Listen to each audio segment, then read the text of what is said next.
Let me call Gaël Lemestre up to take my seat, please.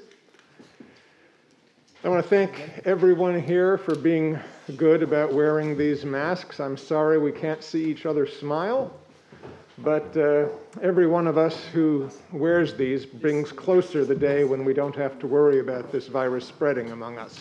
So thank you all. Dr. de Lemestre is here from she's the director of the Institute for the Study of Modern Representations and Ideas at CNRS in Lyon.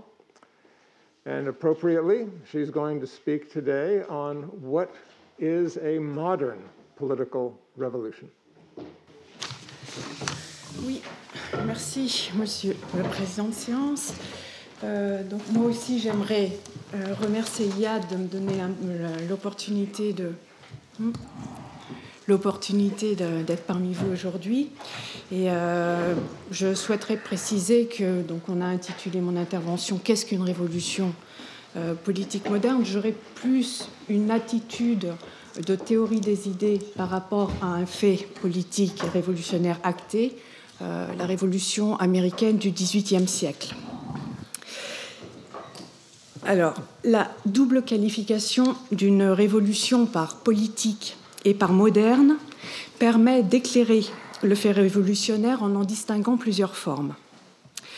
Caractériser une révolution comme moderne renvoie au moment historique où émerge la revendication d'une rupture avec l'ancien monde, incapable de répondre aux nouvelles exigences de respect des droits de l'homme, de liberté et de justice de la société civile.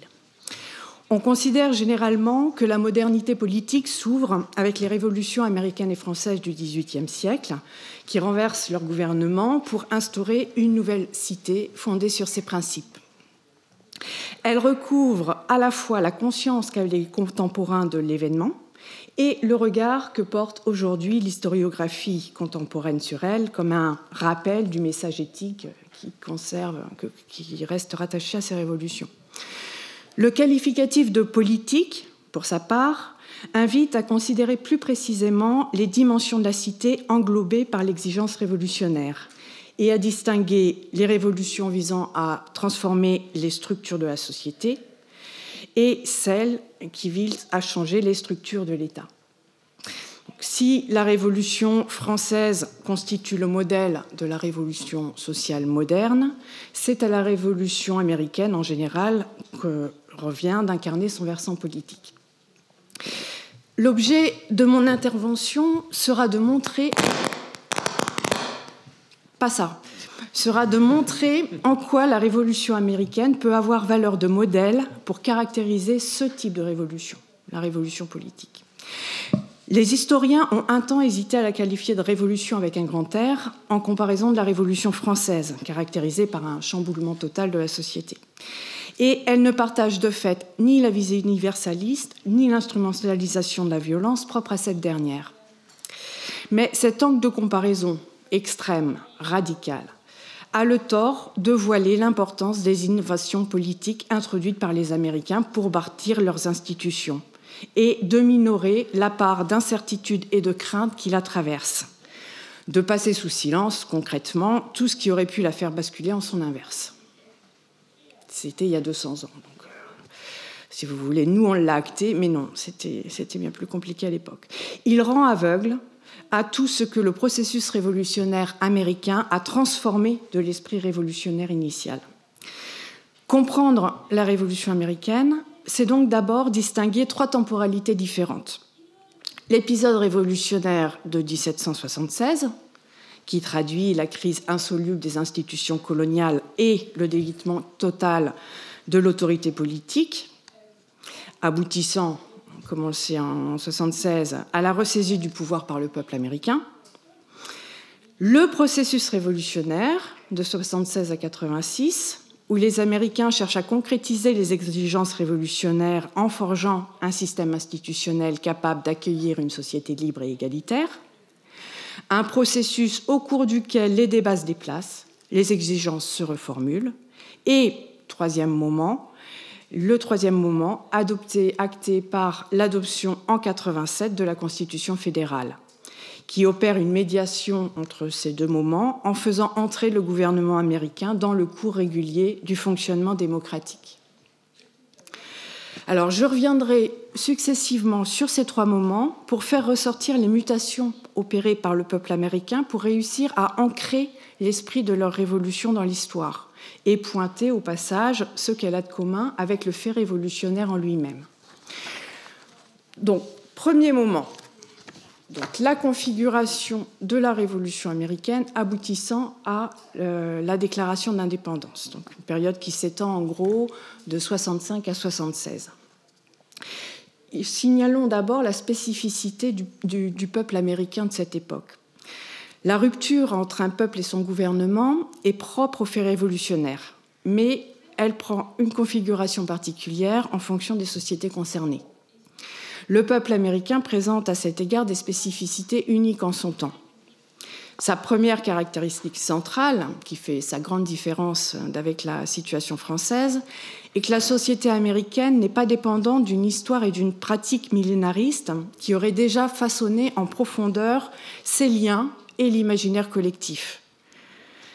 Les colons américains n'ont pas à combattre un ennemi intérieur, mais à s'émanciper de la tutelle anglaise. Le peuple américain est d'autre part déjà socialement organisé sur la base de ce que l'on considère aujourd'hui comme des valeurs modernes, c'est-à-dire, premièrement, des relations sociales fondées sur l'égalité anthropologique, qui reconnaît chaque homme comme libre et dépositaire de droits, et donc absence de hiérarchisation de la population fondée sur l'origine sociale.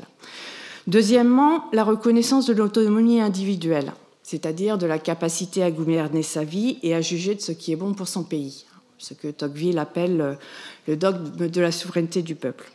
Et troisièmement, une société habituée à s'autogouverner, où l'on reconnaît la liberté d'entreprendre, c'est-à-dire la jouissance d'une large liberté individuelle, économique et sociale. Les Américains présentent également la singularité territoriale d'être répartis sur de vastes territoires possédant déjà une administration politique. Certes, elle était sous dépendance des magistrats royaux britanniques, mais l'exercice de ces diverses charges revenait déjà aux colons. Ensuite, voilà donc pour la situation en gros. Ensuite, les circonstances de l'épisode révolutionnaire. Alors, le phénomène déclencheur du mouvement révolutionnaire, à proprement parler, est antérieur de plus de 10 ans à l'épisode révolutionnaire de 1976.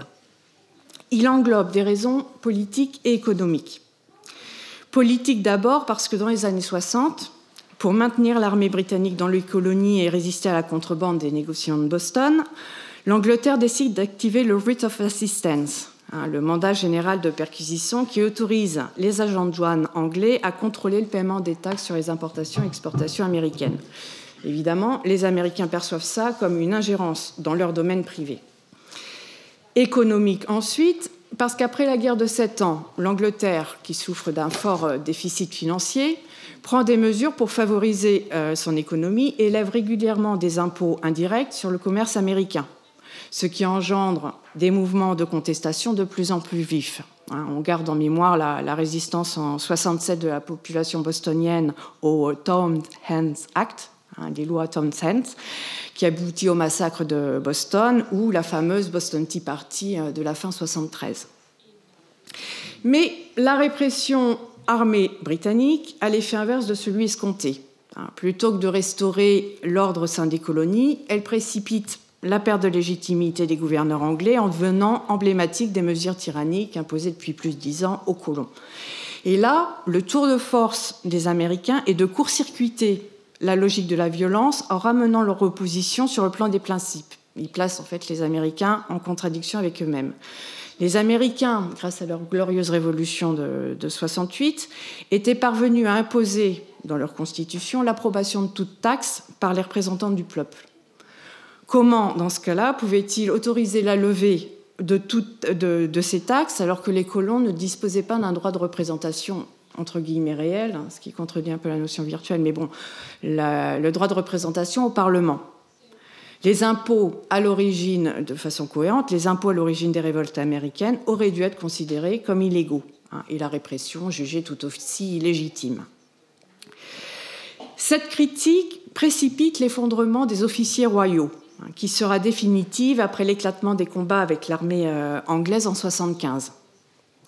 Les années 70 voient déjà croître la parution de pamphlets cinglants contre la couronne. Ils en appellent à une union préfigurée par le Congrès continental que les Américains instituent en 1974 sous la pression des événements. C'est de là que va partir la rupture politique. Suite à l'échec des deux congrès de 1974 et 1975 pour trouver un compromis avec l'Angleterre, le Congrès se réunit à nouveau le 10 mai 1976 et ordonne à chaque colonie de se doter d'un gouvernement légitime. En prenant cette décision, le Congrès acte en soi le fait révolutionnaire en rompant toute négociation possible avec la couronne. Et à l'époque, même si aujourd'hui, a posteriori, nous le relisons comme vraiment l'acte décisif de sécession, entre guillemets, à l'époque, cet événement n'avait rien d'extraordinaire en soi. Les Américains le conçoivent comme la suite rationnelle d'un enchaînement d'événements. Le résultat donc, de cette prise de décision du Congrès, l'aboutissement de l'épisode révolutionnaire, est acté par la déclaration d'indépendance votée à Philadelphie le 4 juillet 1976.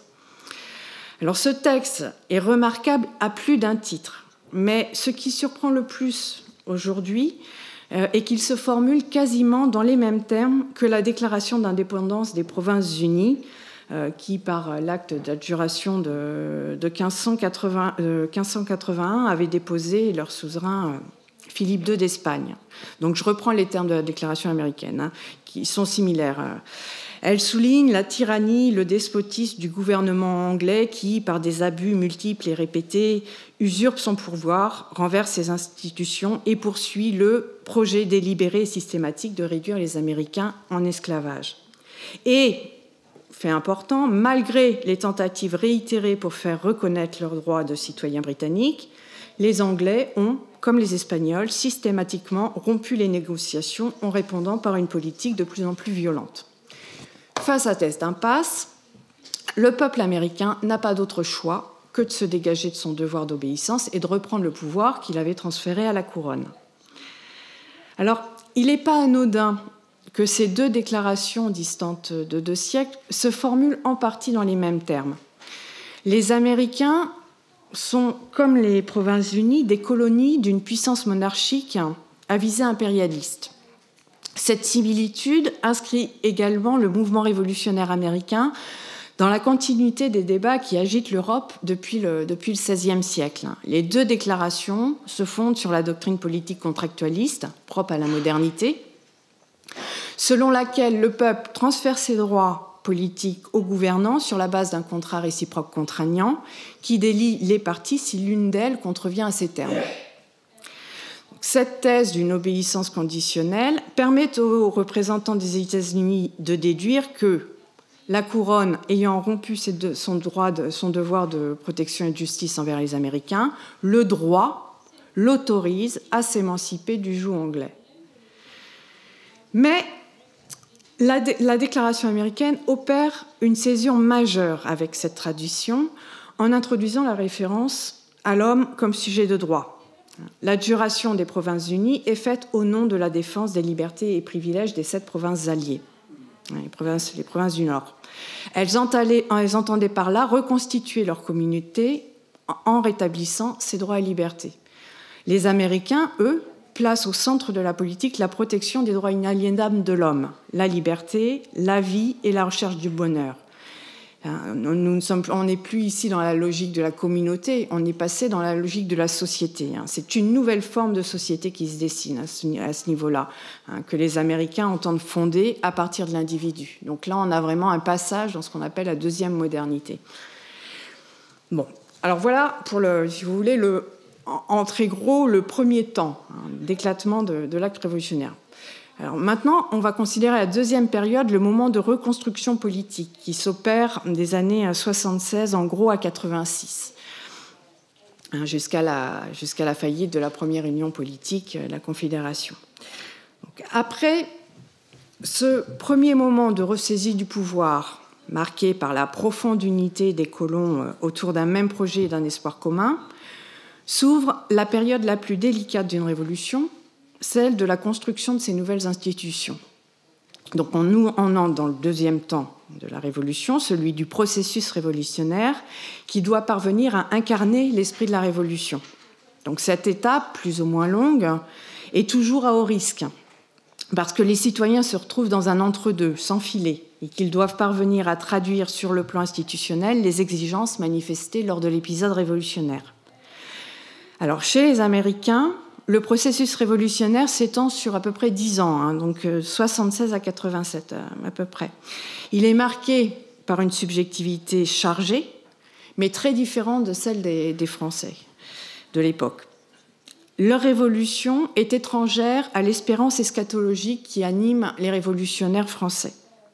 Les Américains entrent dans le régime d'incertitude, pour reprendre les termes de Claude Lefort, une incertitude mêlée d'espoir et de crainte, qui traduit à la fois cet émoi dont parle John Adams, je cite, d'être le premier peuple à avoir la chance de pouvoir choisir la forme de son gouvernement, je cite encore, d'édifier les fondements permanents de la liberté. Ce sentiment de ne disposer d'aucun modèle pour le faire. Alors, la première difficulté à laquelle ils se heurtent est la nature de leur union. Les États sont bien conscients qu'ils doivent s'allier pour maintenir entre la paix, mais après le premier moment de prise de conscience d'une unité profonde face à l'Angleterre, les leçons de l'histoire les rendent réticents à envisager une union plus forte.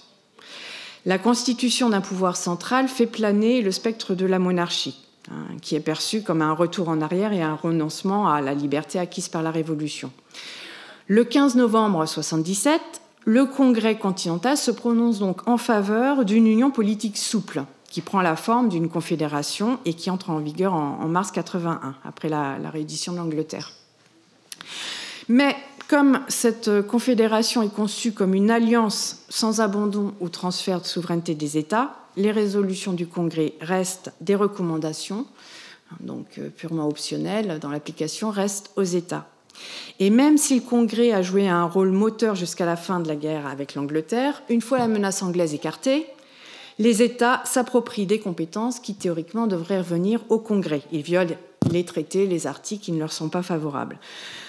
La Confédération de 81 demeure une confédération d'États souverains. Et le Congrès, comme l'appelle John Adams, une assemblée diplomatique qui n'a pas de réelle existence. Donc cette première union politique révèle rapidement ses faiblesses. En plus de son impuissance gouvernementale, elle s'avère incapable d'encadrer la réalité sociale du jeune pays libre. Et paradoxalement, comme le signale Gordon Wood, ce ne sont pas les tentatives de renforcement des pouvoirs du Congrès par le groupe minoritaire des nationalistes ou fédéralistes qui précipitent la faillite de la Confédération, mais les mouvements de remise en cause de la souveraineté des États par leur population. Et là, je retrouve le divorce entre les deux classes que vous signaliez tout à l'heure. Donc ça touche là la deuxième facette du processus révolutionnaire américain, c'est-à-dire donc la reconstruction des États. Donc, pour les Américains, l'étape essentielle du processus révolutionnaire consistait à former par eux-mêmes les gouvernements de leurs États. Et contrairement à la question de leur union, celle de leur reconstruction a donné lieu à une effervescence de débats, de publications, de discussions de tous ordres. Et très rapidement a émergé la véritable question au centre de leur révolution politique, celle de la relation adéquate entre le peuple et ses gouvernements, ses représentants. En rejetant le principe britannique de la représentation virtuelle, les Américains ne dénoncent pas seulement le fait de ne pas voir leurs intérêts pris en compte par le pouvoir. Les débats, qui extrêmement forts et nombreux à l'époque, font ressortir une critique bien plus radicale du principe majeur de la théorie politique selon lequel le pouvoir a pour fin le bien commun du peuple. La représentation virtuelle, donc de tradition britannique, est attaquée parce qu'elle présuppose deux réalités homogènes, le peuple et le bien commun.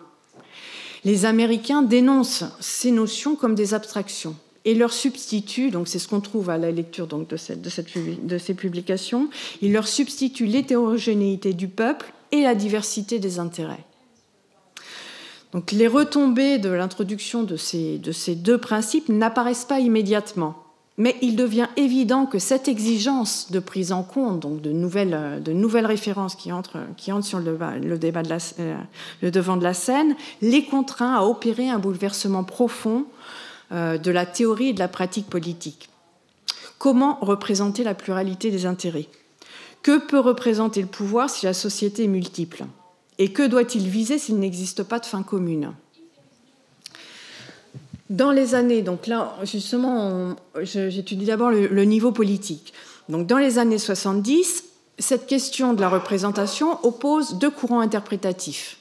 Le courant républicain des vieux Whigs, qui reconnaît la diversité des intérêts, mais maintient que les délibérations des législateurs doivent être guidées par le bien commun, et le courant politique contractualiste, qui soutient à l'inverse que l'Assemblée doit être le miroir en miniature du peuple, comme le formule John Adams, et donc que la représentation doit exprimer la diversité des intérêts. Le courant républicain, qui reprend la thèse classique de la représentation législative, affirme la souveraineté du peuple par la voix de ses représentants. Ses adversaires lui opposent cependant deux critiques décisives qui vont faire basculer la balance. Les colons composent une population très hétérogène avec des intérêts extrêmement variés. Comment serait-il possible de les représenter sous la catégorie englobante de volonté du peuple? Comment pourrait-on dégager une volonté d'une telle diversité? Et deuxième point aveugle, pourquoi et comment pourrait-il y avoir un bien commun à l'ensemble de ces populations? Donc, visiblement, le système de représentation hérité de la tradition, ici, ne permet absolument pas de répondre à la configuration américaine. Donc, au terme de vifs débats, le principe de la représentation réelle est finalement adopté en laissant en suspens, entre autres, le critère de la représentation.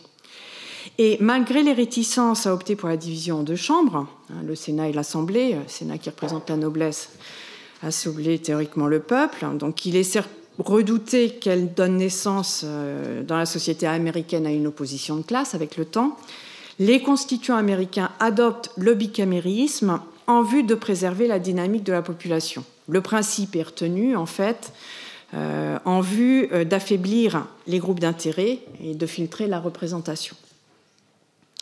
Alors, si on passe maintenant à la deuxième composante de cette révolution, et justement le niveau du peuple, de la société. Comme dans tout mouvement révolutionnaire, les questionnements donc, soulevés qui agitent le plan politique se retrouvent également dans une forme un petit peu distante, mais quand même très prégnante, dans la société civile. Et dans le cas américain, la solution élaborée par les constituants n'est pas en accord avec les attentes de la population. Elle n'entend pas se voir dépossédée de son droit à s'autogouverner, en le retransférant dans les assemblées représentatives.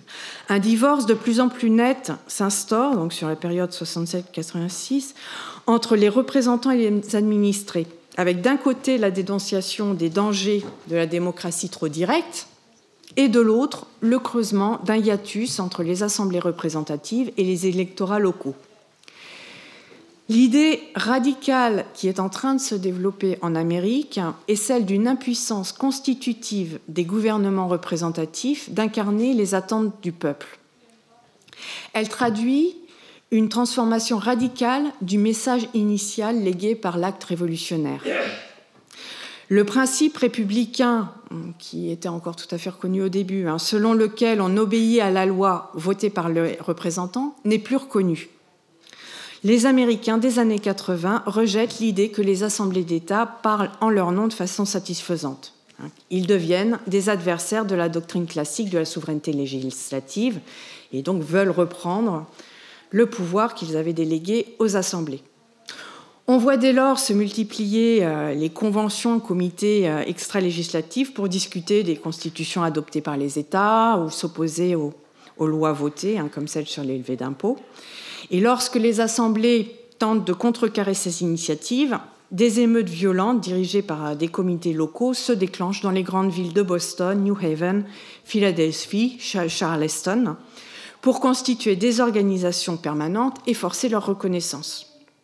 Donc on dit généralement que la violence n'a pas joué de mots-clés dans la Révolution américaine. Il n'en reste pas moins que ces mouvements populaires menés tantôt par des leaders autodésignés, tantôt par des classes sociales dont les conditions ne s'étaient pas améliorées avec l'acte révolutionnaire, comme les fermiers par exemple, donc ces mouvements populaires auraient pu, à ce moment-ci, assez critique, la faire basculer dans son inverse. Donc l'Amérique, dans les années 80, est transformée par une crise profonde de l'autorité politique. Cette période critique, qui s'étend de 83 à 87, est encore aggravée par la dépression économique qui frappe l'Amérique en 84-85. Donc, à cette période-ci, la Révolution américaine semble être dans une impasse. Alors, on passe maintenant au troisième, justement, à troisième temps qui permet à la Révolution américaine de sortir de cette contradiction. L'opérateur de sortie de crise pour les Américains sera le choix d'institution d'un gouvernement fédéral. À l'initiative de la Convention de 87 réunie à Annapolis, une nouvelle réunion est décidée pour traiter des différends commerciaux entre les différents États. Sous la pression des risques de débordement des émeutes soulevées par Daniel Shea contre le gouvernement du Massachusetts, cette convention, qui se tient à Philadelphie de mai à septembre 87, se transforme en fait en pré-assemblée constitutionnelle, comme le dit Wards. Donc, la convention réunit les tenants de deux positions adverses. Les nationalistes, entre guillemets, qu'on appellera par la suite les fédéralistes, regroupés autour d'Hamilton, qui soutiennent le Virginian Plan, prônant la nécessité d'un pouvoir central fort séparé des législatures des États, qui seraient dans ces cas-là capables de les contraindre à respecter les termes de l'Union. Et de l'autre côté, les républicains, regroupés autour de Jefferson, qui soutiennent le New Jersey Plan et qui, eux, défendent les prérogatives des États face au Congrès dans les domaines législatifs et judiciaires, tout en souhaitant néanmoins une union plus forte au sein de la Confédération. Donc la première difficulté que ce congrès, cette convention avait à résoudre était la perte de légitimité des assemblées législatives. Comme l'illustraient donc les mouvements extra-législatifs, les citoyens américains entendaient placer au fondement de leur gouvernement la protection des droits politiques et privés. Cette exigence imposait de leur permettre de contrôler le pouvoir et d'infléchir la législation. Les pères fondateurs parviennent à répondre à cette exigence, entre autres, en disjoignant le droit du pouvoir et en subordonnant ce dernier à l'autorité supérieure et inviolable de la Constitution.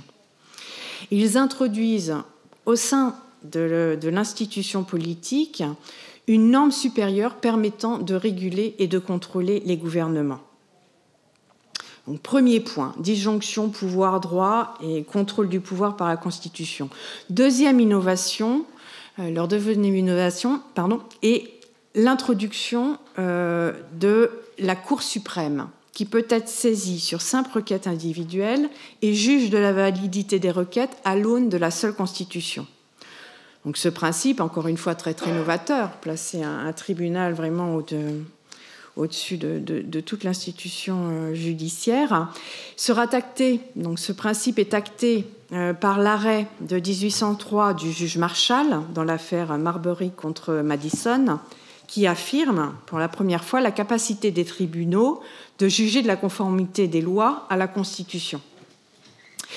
Troisième étape d'émancipation du droit et du pouvoir, la ratification en 1991 des 10 amendements à la Constitution. Le Bill of Rights, qui a été vigoureusement défendu pendant tout processus révolutionnaire par Jefferson, contre Hamilton, qui le jugeait superflu, qui parvient finalement à le faire voter. Et là, encore une fois, comme le souligne Hannah Arendt, la possibilité d'amender la Constitution fait partie des innovations politiques introduites par les Américains, très importante pour la société moderne, puisqu'elle institutionnalise l'une de ses exigences fondamentales, qui est la reconnaissance du droit pour les hommes à avoir des droits opposables au pouvoir. Le choix, donc, si on passe après aux discussions vraiment concernant le gouvernement fédéral, le choix du gouvernement fédéral s'inscrit un petit peu dans la même logique argumentative. Les républicains s'opposaient à un renforcement du pouvoir central parce que tous avaient encore en tête les dérives despotiques des monarchies européennes. L'indépendance avait été faite au nom de l'autonomie et de la liberté, et l'instauration d'un pouvoir central laissait planer le risque de développer une hypermonarchie à l'échelle du continent. Les républicains avançaient également que les États seraient, dans le cas de l'institution d'une autorité supérieure, les États seraient dépossédés de leur capacité de protéger leurs citoyens, puisque leur part d'autonomie au niveau gouvernemental serait décalquée sur la société civile. La force de leurs opposants est de parvenir à répondre à ces objections en montrant qu'une institution fédérale permettrait, à l'inverse, de mieux protéger les citoyens et d'encadrer la société libre. Enfin, une société qui se dessine sous le signe de la liberté. On doit en partie cette défense de la publication des papiers fédéralistes par Madison, Hamilton et Jay dans divers journaux d'octobre, comme on sait, d'octobre 87 à mai 88. Si je résume très rapidement sur vraiment les arguments qui ont fait basculer le choix vers l'adoption de la Constitution fédérale, en s'appuyant sur les exigences inédites de représentation et de désincorporation de la société qui émergent lors du processus révolutionnaire, Hamilton pointe le fait que la Confédération fonctionne selon une logique corporative et non démocratique. Dans une forme confédérale, les États y légifèrent en tant que corps distincts des individus qui les composent, et les citoyens doivent obéir aux décisions des délégués qu'ils n'ont pas élus. La Confédération ne respecte donc pas les attentes démocratiques du peuple américain. Et c'est à l'inverse, donc ça c'est l'argument fort de Madison, c'est à l'inverse ce que permet l'instauration d'un pouvoir central autonome. Dans cette logique, les États considèrent les intérêts de leur population en visant à accroître leur bien-être, mais, ce qui est logique, ils doivent composer avec les groupes d'intérêts au détriment de certaines catégories sociales. Le pouvoir central, quant à lui, considère exclusivement, donc je cite Madison, la personne des citoyens, les seuls objets véritables du pouvoir. Autrement dit, il appréhende les individus en dehors de toute appartenance et gouverne en toute indépendance. Il assure donc aux citoyens une protection supplémentaire. Donc, pour éviter la formation de coalitions, il est préconisé qu'il se compose de membres élus disposant de mandats courts. Et la protection des droits subjectifs est renforcée par la capacité du droit de recours individuel au pouvoir judiciaire fédéral. Voilà. Donc, un autre apport, très rapidement, des débats entre fédéralistes et républicains est de parvenir à répondre à l'exigence de liberté et de reconnaissance de la pluralité des intérêts. Les Américains partagent une défiance envers le pouvoir, mais l'expérience, en particulier dans le cas du commerce, leur a montré que l'absence de régulation conduit à des injustices encore plus grandes. Toute la question était de savoir comment déterminer l'action politique pour qu'elle ne laisse pas prédominer les intérêts les plus puissants sans devenir interventionniste. Et là, encore une fois, Madison parvient à répondre à ce problème en développant la thèse de la fameuse théorie des factions. Il soutient que le meilleur moyen de protéger la diversité des intérêts est de permettre une large liberté d'association. Donc finalement, je suis obligée de résumer vraiment très rapidement, mais ces différents arguments font pencher la balance en faveur de l'adoption de la Constitution fédérale, et donc c'est l'adoption de cette Constitution qui entrera en vigueur en 88, après la ratification des États de Virginie et de New York, qui permet aux Américains de faire entrer le nouveau régime dans le cours régulier du pouvoir. Voilà. Et je m'arrêterai là. En conclusion, Donc je voudrais préciser qu'on peut qualifier de révolution politique moderne la capacité pour un peuple de mettre à bas son ancien régime et de bâtir un système institutionnel permettant d'accueillir une société libre et égalitaire. Mais, comme le montre l'exemple américain, si les révolutions modernes partagent des caractéristiques communes, elles s'inscrivent dans des contextes historiques et sociaux particuliers qui exigent le dégagement de concepts politiques et d'outils gouvernementaux spécifiques. Et elles restent essentiellement tributaires de la façon dont elles accomplissent leur processus révolutionnaire. Rien ne peut laisser présager de leur réussite ou de leur échec. Donc, on parle généralement de la révolution américaine comme d'une révolution réussie, entre guillemets, parce qu'elle parvient, dans un temps relativement court, à entrer dans le cours de l'histoire. Mais la victoire fut à l'époque très incertaine. Et si la démocratie républicaine parvient à s'installer, elle ne s'accompagne pas complètement de la révolution des mœurs qui, à l'époque, aurait dû la conditionner. La guerre de sécession de 61-65, qui divise donc la jeune République 70 ans après son instauration, aurait bien pu signer son échec. Elle a carrément divisé le pays. Donc, pour une réflexion un peu plus large donc, sur le fait révolutionnaire, il faut également souligner qu'une des raisons de la réussite des Américains tient au fait qu'ils n'avaient pas à combattre un ennemi intérieur, les entraînant dans le règne du soupçon, comme ça a été le cas pour la Révolution française. La démocratie aussi, entre guillemets, puisque le terme n'est pas utilisé à l'époque, mais la démocratie à laquelle ils aspiraient a de même un sens très différent de celui qu'on lui donne, nous, aujourd'hui.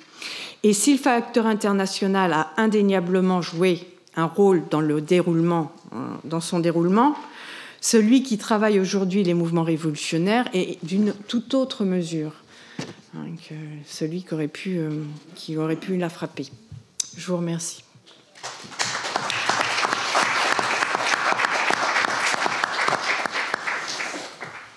Well, let us pause briefly to reflect. What we have heard really shows the difficulties of comprehending the variety of revolutions.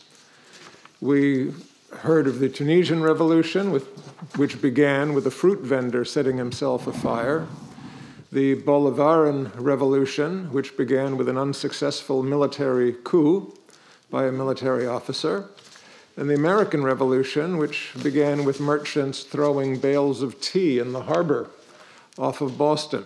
One can add the South African anti-apartheid revolution led by a prisoner held in a remote prison.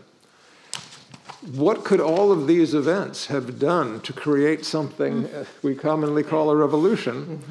I think there we have to turn to what Professor Tarragoni pointed out. That is, they set in train events that gave people a feeling that their relationship to the authorities and to power had been transformed.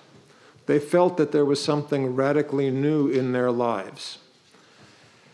How did that happen? There was a struggle between those who felt they had been entitled to power and those who challenged that entitlement.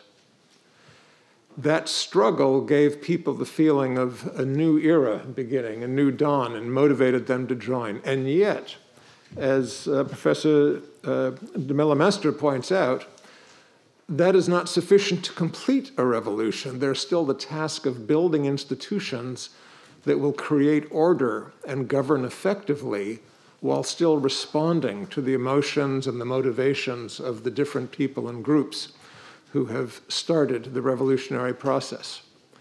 That's a process that's still very much in play in Tunisia, and I'm going to bring back Dr. Benachour to talk about some lessons that he would like us to learn from the Tunisian experience.